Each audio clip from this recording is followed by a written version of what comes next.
Ace, spies from every corner of the world. The world doesn't have any corners, Yasmin. It's a sphere. Spies from around the world are under orders to hunt us down and kill us to prevent you from sharing your discoveries about... The true nature of existence? And we're sitting here in this beetle parked in a VW dealership. To stay camouflaged while we work out what to do next. And you think this is a good time to knit? Yasmin, you know that when I'm knitting, I stop thinking. And when I'm not thinking, answers have an easier time getting into my head because they don't have to jostle through the crowd of irrelevant thoughts to make themselves known. Well, what are you not thinking about? The picture of Cairo, the floating dog, on the cover of the National Enquirer. Our lives could end any minute. We don't have time to wait for answers about some stupid dog to form in your empty head. We need to figure out where in the world we can go into hiding when the whole world is apparently plastered with our pictures on wanted dead, not alive posters. Do you think that's really a tennis ball in the floating dog's mouth? Do you really think that fake picture of a floating dog is worth all this knitting? It was created in Photoshop, just like the cover of Vogue. No, they don't pay this much attention to detail in the faked pictures they're always churning out. Ace, I think we should focus on more pressing matters, like buying wigs to disguise ourselves. Trained assassins working in competition against their greatest peers are after us. It's not just about the $1,000 bonus for getting the job done in the first 2 days. There's also the prestige involved in killing us first. Wigs won't help. Did you take a course in How Not to Comfort Your Girlfriend 101 in spy school? Look at this shadow.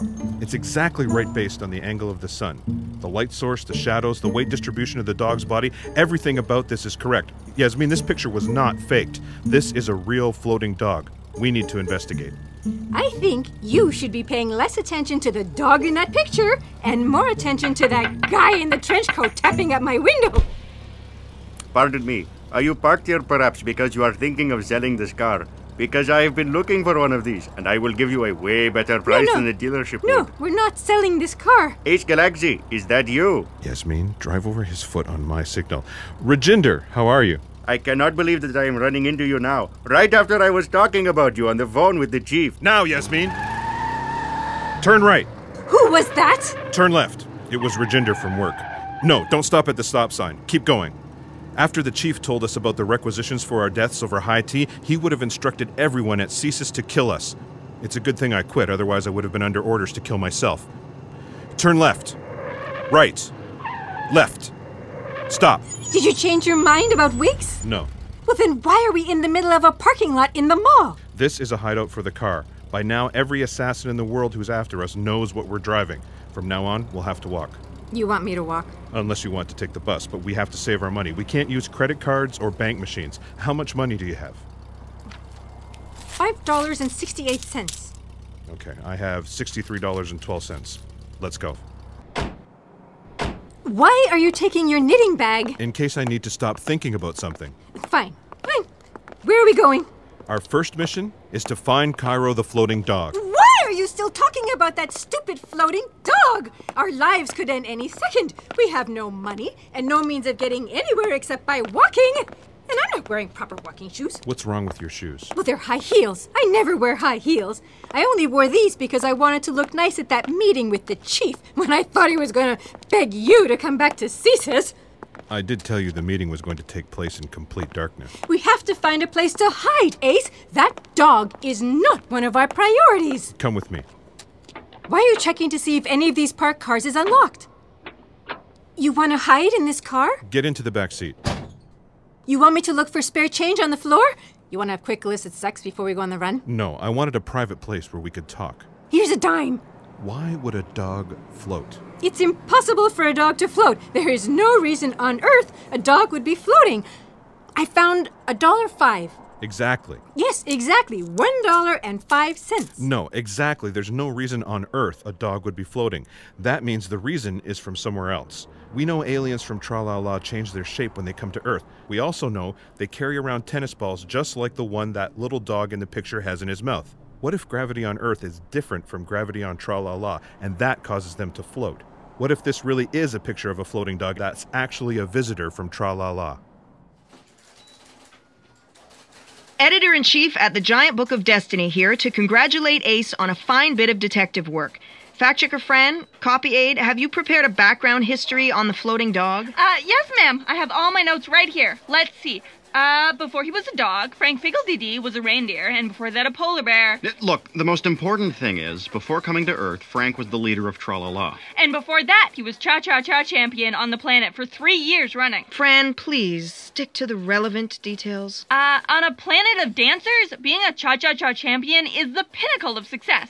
But with so many young dancers rising through the ranks, Frank knew his championship days were coming to an end, so he set his sights on the next best thing. Leader of Tra-la-la. What he didn't know was, the leader of the planet was nothing more than a nominal figurehead, whose main purpose was to provide a face for the billboards in the landing port for dignitaries visiting from other worlds. And to have tea with them. No one bothered running against him. About 3 months after his resounding win, Frank realized the planet was accustomed to just humming along on its own without supervision. That's when he called a meeting with his advisors, Mary Hard, Mary Arse, and Sandy, the makeup artist.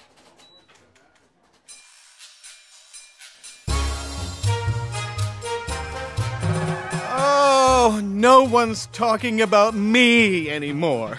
Kids don't interrupt me in the middle of meals in restaurants to demonstrate my fantastic moves. I feel like I've lost my groove. I want all of you to help me get my groove back. But Frank, baby, your numbers in the polls are great. It doesn't matter who's in office. The poll numbers never change. Everyone would be just as happy if an extinct simian was in office. I'm happy to report no other creatures have gone extinct since you took office, Mr. Figgledy. Yes, I know, but Sandy has a point. The poll numbers never change. I need something that will get my name into the history books. What if we rewrite the history books and replace the name of some beloved, renowned figure with yours? Or what if you rediscover something that was already discovered? Those are good ideas. If we're going to delve into the past to create a new future, we need to come up with a list of individuals who made the greatest impression on the planet.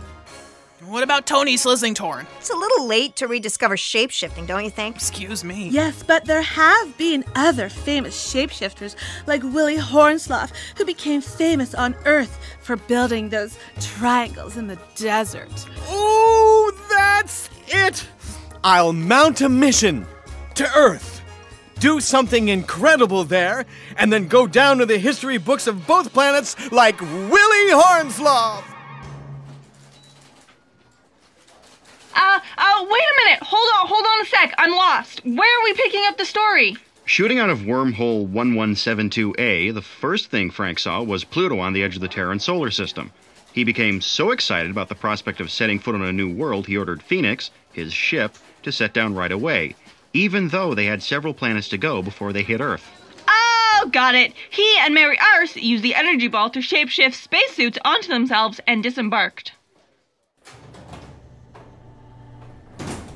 Oh no, Frank! We need to get back into the ship.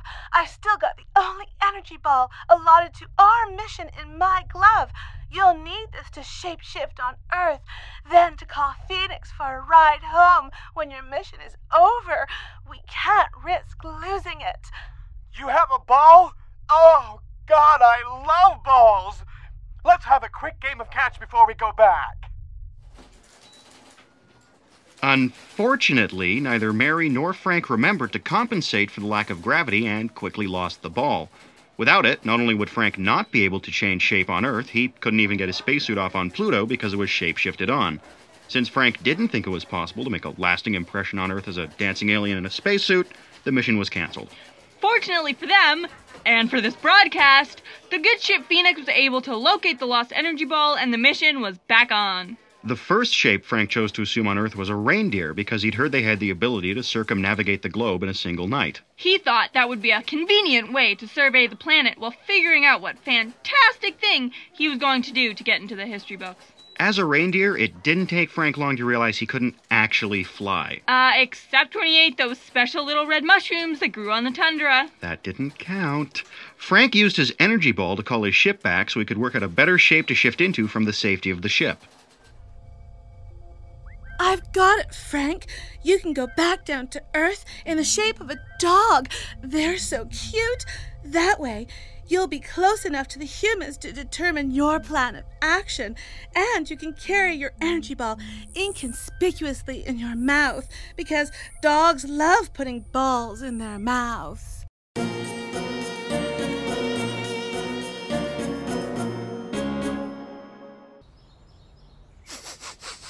Whoa! Trees never smelled like this on Tra-La-La. Oh, and this yellow thing the other dog just peed on is a tapestry of interesting, diverting olfactory sensations. Oh, Frank, get a hold of yourself. Ignore the smells and concentrate on your mission. Run up to that man with the briefcase and look up at him with bottomless adoration while wagging your tail in a friendly manner. Ooh, he'll pick you up and take you with him wherever he's going. Get lost, mutt. Why did he kick me? I know I'm adorable. I checked myself in the mirror before I left the ship. I'll just have to try again. What do you want? Johnny, don't touch that creature. It's probably rabid. Try again. Take off, you mangy thing. These Earthlings are a violent, suspicious people. If they can't even be friendly towards creatures of their own planet, how would they react to an alien presence? Oh, no wonder Tra-La-La dancers always change shape when visiting here. I think I'll just rest under the shade of that fantastic smelling tree over there while I figure out what to do next. Oh, I might even take a little nappy poo. Oh, wait! Oh, where's my energy ball? Oh, shit! I must have dropped it when that last man kicked me. Hey, kid, get away from there! Okay, now let's see. Energy ball safe between my paws? Check. Large tree providing lots of shade and a comforting aroma? Check. Everything seems to be in order. Now I can take my nap. Hey, boy! Do you want to play fetch? Quit running around in circles, boy. Here's your ball. Don't throw it! Don't throw it! Don't throw it! Fetch! Oh, what do I do? I've got to chase it. Oh, this is the worst day of my life! Comets that crash through space, I love chasing balls! Got it! Woo-hoo-hoo! I'm going to run back to the girl so she can throw it again! No, Frank, no. Go back to the shade and sit quietly. This is a dangerous game. You must stop letting yourself get carried away with those doggy urges. You're supposed to bring the ball back to me, boy. Wait! No! Don't grab the ball back! Fetch! Oh, debris in the recycling pile! This is fun! Oh, like, Maddy, there you are. Mom, can we keep him? Don't throw the ball again. Please throw the ball again. No, don't throw the ball again. Yes, please throw the ball again. Like, man, cute little dogs like that don't appear out of nowhere, Maddy. He must have a home someplace, or maybe, like, he's lost. I have an idea. Why don't we, like, just go home and make some dog found signs? If no one claims him, can I keep him? Hey, man, let's start by making the signs. If I get to keep him, I'm going to call him Cairo after the tomb they just discovered. Don't throw the ball. Please throw the ball. Mom, watch this. Look at Cairo. It looks like his feet don't even touch the ground. Oh! What? My feet aren't touching the ground. I must be forgetting to compensate for the difference in gravity. Oh, well, there's just so much going on. So many smells, the exhilarating, devastating chase. Hey! Why is that yellow dog running toward my ball? Get away from my ball!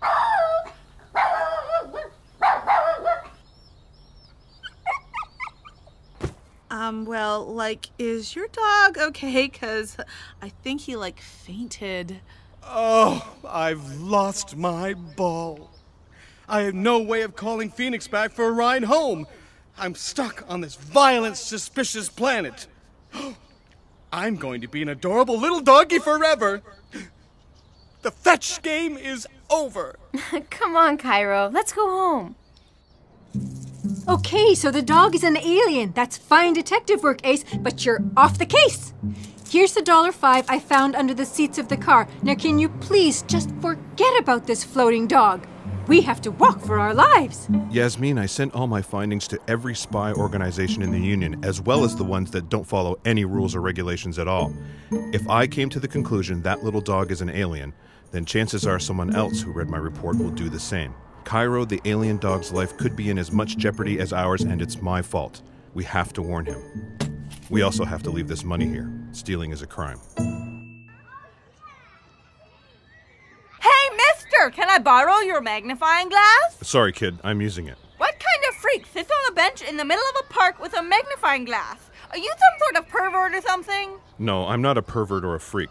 I'm looking for clues about extraterrestrials in this picture in the Inquirer. Hey, look over there! The floating dog in the picture! Where? Hey, kid, come back here. Ace, let's go. Yasmin, you're back. That child stole my magnifying glass before I could determine where we need to go. Ace? Before my magnifying glass was stolen, I managed to make out a license plate on a car in the picture. The dog is here in Ontario. I was in the process of studying the trees to determine the age of the park where the picture was taken. It doesn't matter. Let's go. Go where? To meet Cairo, the floating dog. You found him? Well, I'm a paleontologist. I have a talent for digging things up.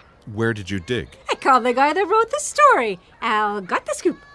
You didn't use your cell phone, did you? Well, of course I used my cell phone. What do you think? Oh! Every spy on the planet is probably on their way to our location right now, right? Then we should get a move on. How did you convince Al got the scoop to reveal confidential information? Well, I offered him a trade. The whereabouts of the dog for an exclusive about aliens that have been visiting this planet ever since it cooled down enough for a spaceship to land. Plus, the inside scoop on Tea Time with the Greys. Ace, please, slow down! Hello?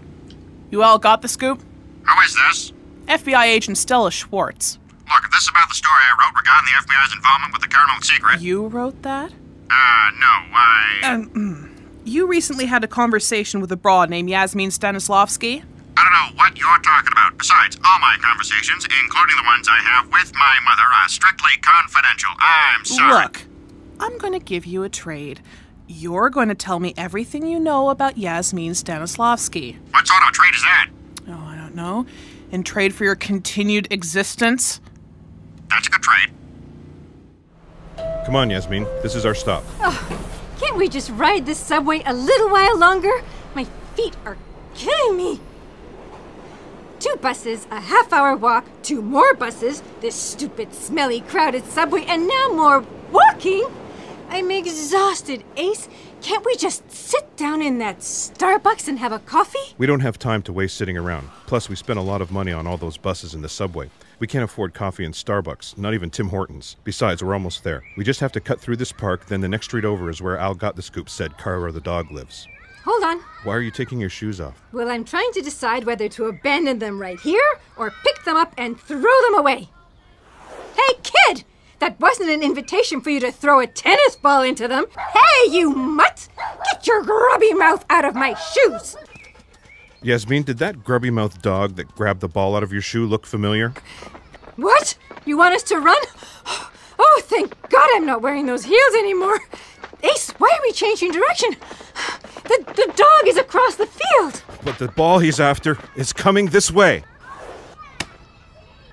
Are you going to do that with every ball you see from now on? Hey, mister, why are you holding my dog's ball against your ear? There's no storm inside this ball. There's no blue skies inside it either. Can I have it back, please? Come on, Ace. This isn't the right dog. It's not floating. Let's go. He only floats when he forgets not to. Can you please give him back his ball? He freaks out whenever he loses one. What do you mean he only floats when he forgets not to? Oh, as soon as anyone mentions he's floating, he stops. Weird, eh? Give me the ball. Go get it, Cairo. He sure seems to love chasing balls. When did you get that dog? I found him a couple weeks ago right here in this park. He looked like he wanted someone to play with, so I started playing fetch. What a mistake. Now that's all he ever wants to do. Yes? Stella Schwartz, FBI, do you own the little dog in this picture? Well, I don't really think that one creature can own another creature, but yes, my daughter Maddy considers herself the dog's companion, man. okay, whatever. Have the curly-haired paleontologist or Neanderthalish-looking man in this picture been here to see you?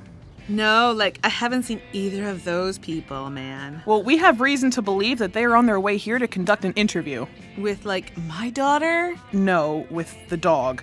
These are dangerous wanted criminals. If you see them, it's imperative you let us know. Who are, all those people, man, behind you?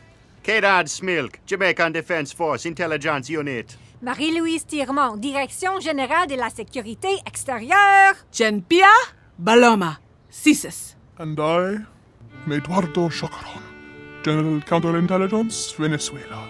And it is a pleasure to meet such a beautiful woman. You remind me of a former lover I once had. Alas, it was not meant to be. We were from two very different worlds, you see. She was a dairy farmer from Calgary, and I am lactose intolerant. Oh, it pains me to speak about it. You can come in, actually.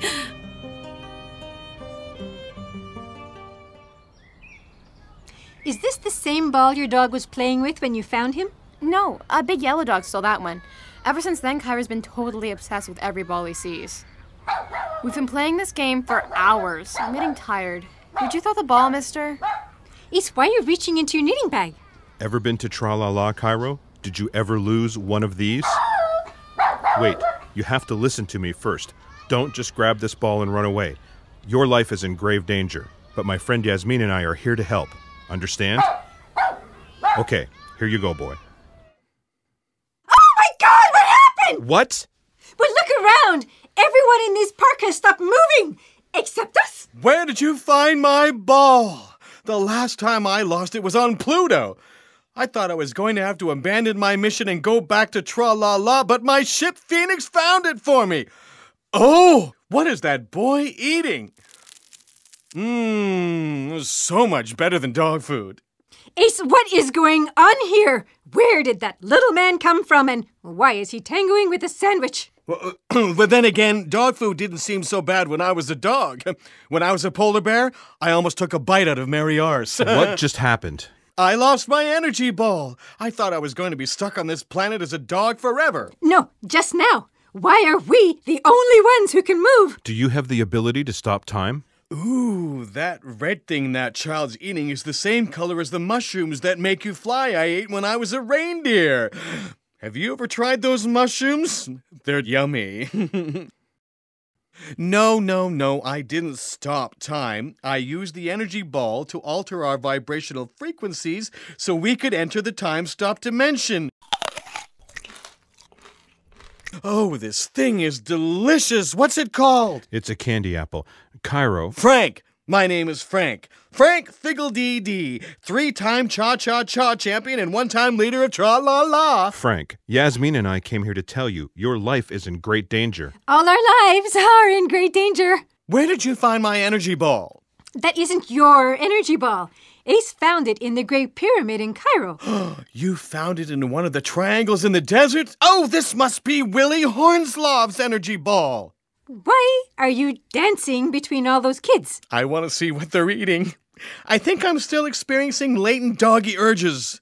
I must control them and continue my mission. What is your mission? To make a lasting impression on this planet that will go down into the history books the way Willie's triangles in the desert did. May I offer you some advice? Sure, go ahead. Ooh, that little girl seems to be enjoying whatever's in that bag in her hand. They're salt and vinegar chips. Get off this planet as fast as you can. Government agencies all over the world know about your existence, and it really irks them.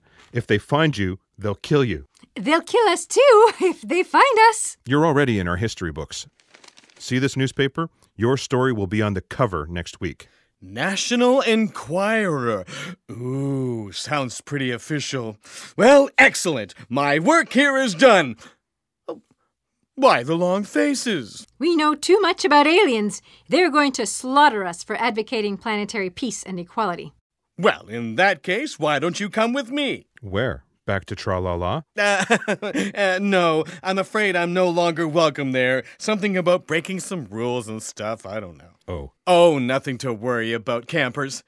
There are over 100 billion star systems in this ever-expanding galaxy to choose from. As soon as we get back to our regular dimension, I'll call Phoenix. Is that the cha-cha-cha you're doing over to that little boy? Did I mention I was the 3-time cha-cha-cha champion on my planet? What's this? You know, around here, we don't steal candy from babies. It's chocolate. Oh my God, it's delicious! Don't you ever walk? How long will it take Phoenix to get here? Oh, less than a week. Come here and hold my hand so you don't get stuck in this time-stop dimension forever. We'll never survive a week. Why are you holding the tennis ball to your mouth? So I can call Phoenix for a ride home. Didn't you say you communicated with the lightning in the energy ball through thought, Ace? Phoenix, my mission to Earth has been a resounding success, but I'm afraid I'll have to leave in a little bit of a hurry. How soon can you get back? He doesn't seem like the type to keep his thoughts in his head, Yasmin. I'll be right down, Frank. You'll be right down? Where are you? Hey, where's my dog? I'm in orbit.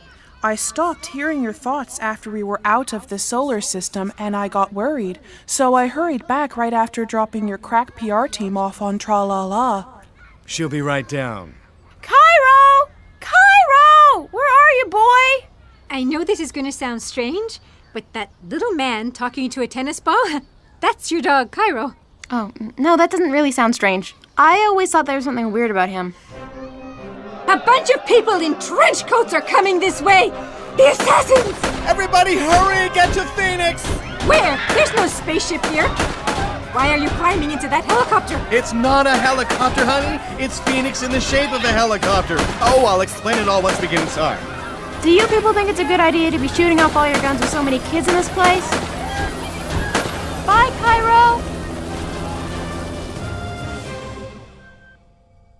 Did this ship just turn into an airplane? Well, Phoenix was installed with rudimentary self-awareness subroutines. Someone, it really doesn't matter who, accidentally left her on with nothing to do for 5 years.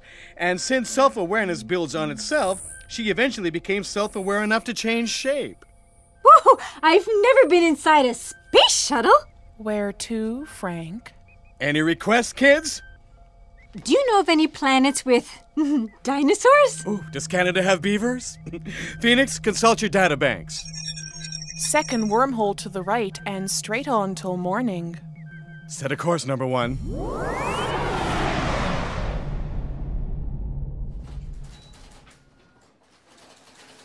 Ma'am? Why are you bothering me, Copy Aid? Can't you see I'm busy? I accidentally shifted the timelines for the intergalactic war between Andromeda and the Milky Way. Don't distract me. If I make a mistake, it could be disastrous. Okay, I just wanted to tell you the little red light has gone off and the broadcast is over. Ma'am, here's the giant eraser you requested. When will the two of you learn? As the editor-in-chief of the Giant Book of Destiny, when I ask for an eraser, I need a giant eraser. A tiny thing like this won't even erase a millisecond, never mind an intergalactic war. What was that? There aren't supposed to be any explosions happening right now. The eraser is too small. The intergalactic war has started. But wait! According to my notes, Earth won't develop intergalactic defense systems for over 3,000 years. The planet is completely helpless. To hell with Earth! Those explosions are getting even louder and closer. The Destiny offices are under attack. The war started outside of its time and broke the cohesion of Destiny. Wait a minute. There's nothing about this in my notes. I have no clue what's going on.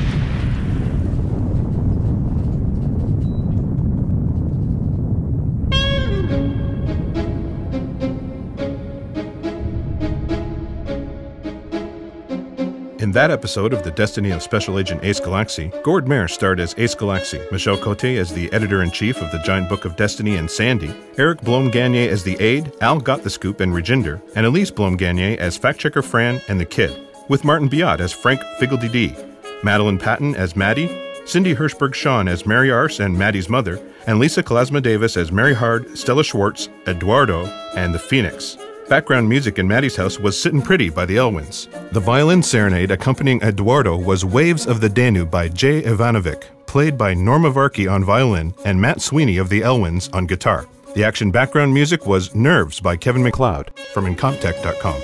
The program was written by Maisa Besada and produced by Leslie Burton and Maisa Besada, with theme music by Jewelbeat. It was directed by Martin Biot, with audio production by Simon Bowers at Skylight Studios, Toronto.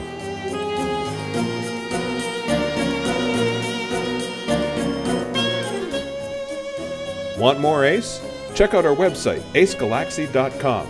Like us on Facebook, follow us on Twitter, or drop us a line at projectace1@gmail.com.